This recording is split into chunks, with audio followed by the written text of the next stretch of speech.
I know I dishonored the family. I'm really sorry, but I was expelled. He goes, here's the good news. No, you weren't.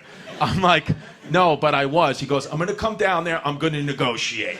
I was like, oh my God, please don't come down here. My dad lives on Staten Island. If you're not from New York, I went to a high school in Queens. My dad's from Staten Island. That's like an hour and a half with traffic. Okay, Thursday morning. My dad gets there in 30 minutes. 30 minutes, he shows up. I'll never forget. New York Yankees batting practice jacket, shorts, flip-flops, a chain that's Jesus' actual height and weight in gold, full fucking extra large cup of coffee from Dunkin' Donuts. Just walking in, I swear to God, guy just walks in, and he's like, we're gonna take care of this. I'm like, oh my God. So I'm 17 years old. So you have to get a meeting with the principal of a high school. Like, you can't just walk in. There's a secretary. There's a whole thing. It's a national tragedy. I mean, people got questions. And my dad walks past the secretary, just walks into the principal's office. The principal was on the phone. I'll never forget this. He's on the phone, and my dad goes, hey, can I talk to you? And the principal's like, sir, I'm on the phone. My dad hangs up the phone. And he goes, look at that, whoop-de-doo, now you're not on the phone. Like it was a fucking magic trick. Like he's David Copperfield, just hangs it up. I'm like, what's happening? So my dad goes, because again, my dad's a criminal. So he uses criminal language. That's just how he speaks to people. He goes, my son allegedly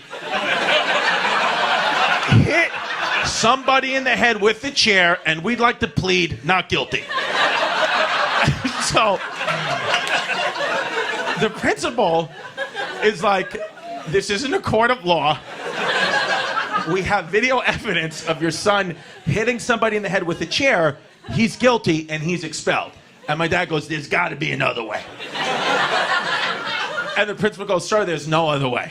So my dad rolls a wad of cash that he just pulled out of his pocket, out of a rubber band, just rolled it out, and goes, is there another way?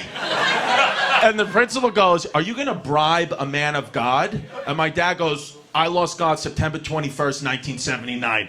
Now, I don't know what that means, but I know he was in prison. So I'm thinking it was a shower situation. So I don't want to get ahead of myself. But I think something went down in the showers. And he lost God. And yeah, God may be hiding in his butthole. I don't know what's happening. But my dad goes, I lost God. So the principal's like, well, he's expelled. My dad goes, there's got to be another way. And the principal goes, sir, there's no other way. So my dad finally says, let's just think of a plan, man to man. What could there be another way? And then the principal, I get it.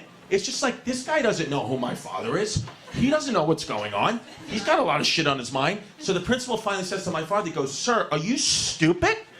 There's no other way. So my dad, he starts looking up the ceiling and laughing. My daddy goes, he goes, Chrissy, did this guy just call me fucking stupid? And I was like, no habla inglés. No habla inglés. Yo no sé. And then my dad goes, Chrissy, lock the fucking door. Anytime my dad called me by my transgender name, I fucking knew that shit was about to pop off, so I tucked it back and I locked that fucking door. Because I'm daddy's little princess and I know what daddy wants.